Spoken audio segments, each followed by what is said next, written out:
Hello every one, അസ്സലാമു അലൈക്കും. Welcome back to my YouTube channel. അപ്പോൾ ഗൈസ്, ഇന്ന് തൽക്കാലങ്ങൾ ഒരു വ്ളോഗ് വെച്ച് അഡ്ജസ്റ്റ് ചെയ്യണം. ബിക്കോസ് നമുക്ക് വേറെ വീഡിയോ എടുക്കാനുള്ള വഴിയില്ല.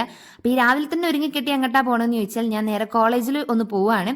എനിക്ക് തോന്നുന്നു ഒരു മാസമായി ഞാൻ കോളേജിൽ പോയിട്ട്. വേറെ ഒന്നല്ല, നമുക്ക് 4th സെം ആണ്, പ്രൊജക്ട് ഇന്റേൺഷിപ്പും ആണ്. അപ്പോൾ ഞാൻ ഓൺലൈനായിട്ട് ചെയ്യുന്നതുകൊണ്ട് വീട്ടിലിരുന്ന് ചെയ്താൽ മതി, കോളേജിൽ പോകേണ്ട യാതൊരു ആവശ്യമില്ല.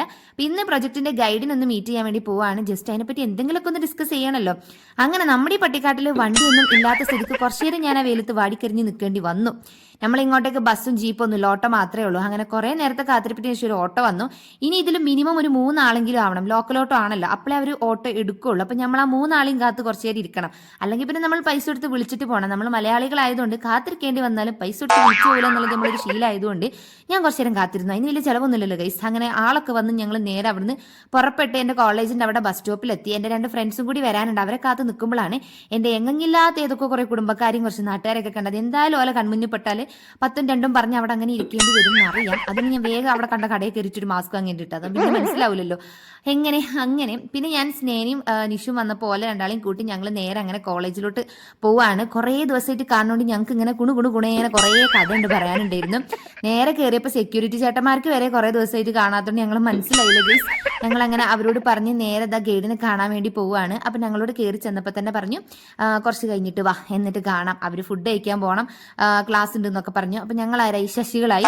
പക്ഷേ ഞങ്ങൾ എന്തായാലും കോളേജിൽ നിന്ന് പോയിട്ട് 1 മാസം കഴിഞ്ഞിട്ടുള്ളൂ എങ്കിലും എനിക്ക് തോന്നുന്നു കുറേ പുരോഗമനങ്ങൾ കോളേജിൽ വന്നു. ഞങ്ങൾ പോണ സമയത്ത് ഇവിടെ കുറേ ഇതിൻ്റെയൊക്കെ പണികൾ നടന്നുകൊണ്ടിരിക്കുന്നു. അപ്പം അതൊക്കെ ഒന്ന് ചുറ്റി കണ്ട് നടന്നിട്ട് വരാമെന്നൊക്കെ പറഞ്ഞ് ഞങ്ങൾ പോയപ്പോൾ ഇതാ കുറേ കൃഷികളൊക്കെ വീണ്ടും സ്റ്റാർട്ട് ചെയ്ത് തുടങ്ങിയിട്ടുണ്ട്. അപ്പോൾ പടവലങ്ങയൊക്കെ ഉണ്ടായി എന്ന് പറഞ്ഞിട്ട് 2 ഇവിടെ ഇങ്ങനെ തുറിച്ച് നോക്കിക്കൊണ്ടിരിക്കുകയാണ്.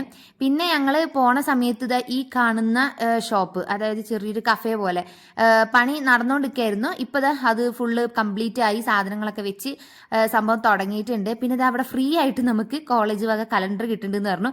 അതല്ലെങ്കിൽ അങ്ങനെയാണ്, സ്വഭാവമാണല്ലോ, എന്ത് ഫ്രീ ആയിട്ട് കിട്ടുകയെന്നുണ്ടെങ്കിൽ ചാടി കയറി അങ്ങോട്ട് ഓടിക്കോളും. അപ്പോൾ കലണ്ടർ കിട്ടുന്നുണ്ടെന്ന് പറഞ്ഞപ്പോൾ ചാടി കയറി ഓടിപ്പോയതാണ്. 2025 കലണ്ടർ വീട്ടിലൊന്നുണ്ട്, എങ്കിലും നമുക്ക് ഫ്രീ ആയിട്ട് കിട്ടണതാണല്ലോ, അപ്പോൾ എന്താണെങ്കിലും കുഴപ്പമില്ല. എന്നിട്ട് ഞങ്ങൾ നേരെ പോയിട്ട് കലണ്ടർ വാങ്ങാൻ പോയിക്കുകയാണ്. എന്തോ വലിയ കാര്യത്തിൽ വാങ്ങാൻ വന്ന മാതിരിയാണ് 2ആളും മുഖഭാഗം കണ്ടത്. ഫ്രീ ആയിട്ട് കിട്ടുന്ന കലണ്ടർ വാങ്ങാൻ വന്നതാണ് ഗൈസ്. അങ്ങനെ ഞങ്ങൾക്ക് കലണ്ടർ കിട്ടി. നമ്മളെ കോളേജിൻ്റെ വകയായതുകൊണ്ട് കോളേജിലുണ്ടായിരുന്ന കുറേ പ്രോഗ്രാംസിൻ്റെതും പിന്നെ ആദ്യമായിട്ട് കാണുന്ന മാതിരിയാണ് 2ആളെ ഇതും കണ്ടിട്ടുണ്ടെങ്കിൽ. ഇതൊക്കെ നമ്മളിവിടെ നടത്തിയ കുറേ പ്രോഗ്രാമുകളായിരുന്നു. അപ്പോൾ അതൊക്കെ വെച്ചിട്ടുള്ള കലണ്ടറാണ് ഗൈസ്. കൊള്ളാം ഗൈസ്. അത് കിട്ടിയ സന്തോഷത്തിൽ ഇങ്ങനെ ആടിപ്പാടി നടക്കുകയാണ്. ഇത് ഞങ്ങളെ കോളേജിലുള്ള 2 ആലീസും മക്കളും, അതായത് റോബോട്ടാണ്. അങ്ങനെ അതൊക്കെ കണ്ട് ഗൈഡിനൊക്കെ മീറ്റ് ചെയ്ത് സംസാരിച്ച് അതൊക്കെ സെറ്റ് ആയതിനു ശേഷം തിരിച്ച് നേരെ വീട്ടിലോട്ടേക്ക് പോവുകയാണ്. ഭാഗ്യത്തിന് ഇറങ്ങിയപ്പോൾ തന്നെ എനിക്ക് വേഗം വണ്ടി കിട്ടി. എന്താ പ്രശ്നം എന്ന് വെച്ചാൽ നമ്മളവിടേക്ക് ബസ്സില്ലാത്തതുകൊണ്ട് ഭയങ്കര ബുദ്ധിമുട്ടാണ്. 2 ഓട്ടൊക്കെ കയറി വേണം എനിക്ക് പോകാൻ. പിന്നെ ടൗണിലെത്തിയപ്പോൾ ഞാൻ നേരെ പോസ്റ്റ് ഓഫീസിലൊന്ന് പോയി. എനിക്ക് ആധാർ കാർഡിൽ നമ്പർ മാറ്റാനുണ്ട്. പിന്നെ എനിക്ക് ചാനൽ മോണിറ്റൈസ് ആയതുകൊണ്ട് അഡ്രസ്സ് വെരിഫൈ ചെയ്യാനായിട്ടൊരു പിൻകോഡ് വരും എന്ന് പറഞ്ഞിട്ടുണ്ടായിരുന്നു. അപ്പോൾ അത് എന്തായി, വന്നില്ലേ എന്നൊക്കെ അറിയാൻ വേണ്ടിയിട്ട് നേരെ ഒന്ന് പോസ്റ്റ് ഓഫീസിൽ പോയി ചോദിച്ചു. അപ്പോൾ വന്നില്ല എന്ന് പറഞ്ഞു. എല്ലാം കൂടി കഴിഞ്ഞപ്പോൾ ഉച്ച സമയത്ത് നല്ല വിശന്ന് വയറിൻ്റെ ഉള്ളിൽ നിന്ന് ആരൊക്കെ തന്തക്കും തള്ളക്കൊക്കെ വിളിക്കുന്നുണ്ടായിരുന്നു. അതുകൊണ്ട് എനിക്ക് തീരെ വയ്യ, നല്ല ടയർഡായിരുന്നു. ഞാൻ നേരെ വണ്ടി കയറിയിരുന്നു. വണ്ടിയാണെങ്കിൽ ഞാൻ പറഞ്ഞില്ല, ആളാവാതെ അവരെടുക്കത്തില്ല. അങ്ങനെ ഞാൻ കുറേ നേരം വെയിറ്റ് ചെയ്തിരുന്ന് അങ്ങനെ അവസാനം ഏതൊക്കെയോ ചേട്ടന്മാർ എവിടെ നിന്നൊക്കെ വന്ന് കയറി നമ്മൾ നേരെ വണ്ടിയൊക്കെ എടുത്ത് വീട്ടിൽ എത്തി.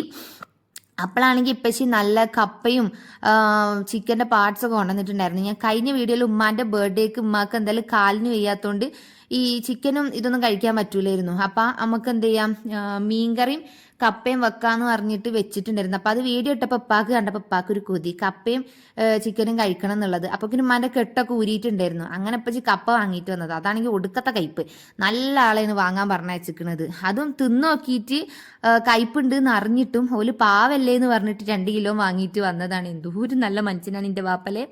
അങ്ങനെ നമ്മൾ ചിക്കൻ എന്ത് ചെയ്തു, ആദ്യം ചിക്കൻ്റെ പാർട്സാണ്. അപ്പോൾ അതാദ്യം നമ്മൾ ഒന്ന് ജസ്റ്റ് വേവിച്ചതിന് ശേഷമാണ് ഉള്ളിയും തക്കാളിയും പച്ചമുളകും ഇഞ്ചിയും വെളുത്തുള്ളിയൊക്കെ ഒന്ന് ചതച്ചിട്ട് ഒന്ന് ഇട്ട് കൊടുക്കുന്നത്.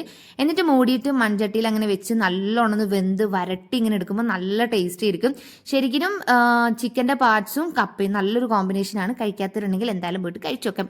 എനിക്ക് ഭയങ്കര ഇഷ്ടമുള്ളൊരു കോമ്പിനേഷനാണ്. പാർട്സ് വെച്ചത് നല്ല ടേസ്റ്റ് ഉണ്ടായിരുന്നു കേട്ടോ. എന്താണെന്നറിയില്ല, എന്നത്തേനേക്കാളും നല്ല പ്രത്യേകതയുള്ളൊരു ടേസ്റ്റ് ആയിരുന്നു. പക്ഷെ കപ്പ ചതിച്ചു. കപ്പ കുഴപ്പമില്ല, 2-3 വട്ടം ഊറ്റിയെടുത്തുകൊണ്ട് കയ്പിന് ചെറിയൊരു കുറവുണ്ട്. പക്ഷെ എങ്കിലും വലിയ ടേസ്റ്റ് ഇല്ല ഗൈസ്. അന്ന് ഉമ്മാൻ്റെ ഇതിനുണ്ടാക്കിയത് നല്ല ടേസ്റ്റ് ആയിരുന്നു. പിന്നെ നല്ല കട്ടൻ ചായ ഉണ്ടാക്കിയിട്ടുണ്ടായിരുന്നു. എന്തൊക്കെ പറഞ്ഞാലും കയ്പുള്ള കപ്പയല്ലേ, കുഴപ്പമില്ല. അങ്ങനെ പിറ്റേ ദിവസം പിറ്റേ ദിവസം രാവിലെ ഒരു ബദറാണ് നടക്കുന്നത്, നിങ്ങൾ കണ്ടുകൊണ്ടിരിക്കുന്നത്. ഇവിടെ ഒരുത്തനെ ഞാൻ പ്രസവിച്ചിട്ടില്ല എന്നേ ഉള്ളൂ, പക്ഷെ ഇവനെ സ്കൂളിലും എല്ലായിടത്തും പറഞ്ഞേക്കണതൊക്കെ ഞാനാണ്. ഇവനെ രാവിലെ നീച്ച് മാറ്റിക്കുക എന്ന് പറഞ്ഞാൽ എന്താ പറയാ, ഒരു 10-20 പണിയെടുക്കണതിന് സമമാണ്. കാരണം ഇങ്ങോട്ട് വിളിച്ചാൽ അങ്ങോട്ട് പോകും. ഈ റബ്ബർ പന്തിന്റെ മാതിരിയാണ്, അങ്ങോട്ട് എറിഞ്ഞാൽ അതേ സ്പീഡിൽ ഇങ്ങോട്ട് വരും, ഇങ്ങോട്ട് എറിഞ്ഞാൽ അതേ സ്പീഡിൽ അങ്ങോട്ടാണ്ട് പോകും. ആ ഒരു കളിയാണ്. ഈ നിൽക്കണോ നിങ്ങൾ നോക്കണ്ട, ഈ കാലത്തൊക്കെ ആക്കി എടുക്കണമെങ്കിൽ നമ്മൾ എന്തോരം കഷ്ടപ്പെട്ട് നമ്മളെ ചോര അങ്ങോട്ട് നീരാക്കേണ്ടി വരും. കുളിപ്പിക്കണം, മാറ്റണം, തേക്കണം, പിടിക്കണം, എല്ലാം ചെയ്യണം. എന്നാലോ തലേ ദിവസം ചെയ്യാനുള്ള ഹോംവർക്ക് വരെ ചെയ്ത് വെച്ചിട്ടുണ്ട്. അതുപോലും രാവിലെ ആയിരിക്കും ചെയ്യാം. നമ്മൾ എന്നിട്ട് രാവിലെ നെട്ടോട്ടത്തിനിടയിൽ കൂടെ ഹോംവർക്ക് ഉണ്ടോ, ഹോംവർക്ക് ചെയ്തോ എന്നൊക്കെ നോക്കണം. അപ്പം ഉണ്ടാവും, ചെയ്തിട്ടുണ്ടാവില്ല. ഒരു ദിവസം പോലും തലേന്ന് ചെയ്തിട്ടുണ്ടാവില്ല, ഒക്കെ രാവിലെ നീച്ചിട്ടാണ് ചെയ്യുക. അങ്ങനെ അതൊക്കെ ചെയ്തു ഓൻ്റെ എല്ലാ കാര്യങ്ങളും ചെയ്ത് ഒക്കെ തീരുമ്പോക്കിനും സമയം അതിൻ്റെ വഴിക്ക് ട്രെയിനും പിടിച്ച് പോയിട്ടുണ്ടാവും, സമയമൊക്കെ ആയിട്ടുണ്ടാവും. പിന്നെ എന്തൊക്കെയോ കാട്ടി കൊത്തി പിടിച്ച് പറിച്ച് അത് സെറ്റാക്കി അങ്ങോട്ട് വരലാണ്. പിന്നെ ഇത് എഴുതാൻ വിളിച്ചാലുണ്ടോ വരുന്നേ, എഴുതാൻ വിളിച്ചാൽ അത് അങ്ങനെയല്ല, ഇത് എ ആണ് മോനെ, അല്ല ഇത് സി ആണ്, പട്ടിയാണ് മോനെ, അല്ല ഇത് പൂച്ചയാണ്, മോൻ എന്താണ് പറയണത് നമ്മളായിട്ട് സമ്മതിച്ച് കൊടുക്കണം. ഇല്ലെങ്കിൽ ഇളകലാണ് ഇളകലാണ്.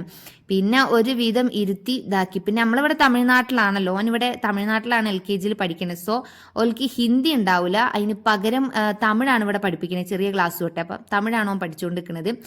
അങ്ങനെ ഒരുവിധം ഓരെല്ലാവരും നമ്മൾ കോളേജിലും സ്കൂളിലേക്കൊക്കെ പറഞ്ഞയച്ചതിന് ശേഷം ഞാനും ഇപ്പച്ചിയും ഇമ്മച്ചിയും കൂടിയും നേരെ സർക്യൂട്ടിന് ഇറങ്ങുകയാണ്. നമുക്കിന്ന് കുറേ പ്ലാൻ ഉണ്ട്. ഉപ്പാൻ്റെ ഒരു ഫ്രണ്ടിൻ്റെ വീട്ടിൽ പോകണം, അവിടെ ഉമ്മാനെ കാണാനായിട്ട്. പിന്നെ അങ്ങനെ കുറച്ച് പ്ലാനൊക്കെ ഉണ്ട്. അപ്പം നമ്മൾ നേരെ വീട്ടിൽ നിന്ന് ഇറങ്ങി ജസ്റ്റ് ചായയൊക്കെ ഒന്ന് കുടിച്ച് നേരെ അവിടെ നിന്ന് അങ്ങനെ ഇറങ്ങി. ഇതാണ് ഉപ്പാന്റെ ഫ്രണ്ടിന്റെ വീട്, നെല്ലാർച്ചാൽ കാരാപ്പുഴ ഡാമിന്റെ തൊട്ടിപ്പുറത്തായിട്ടാണ്.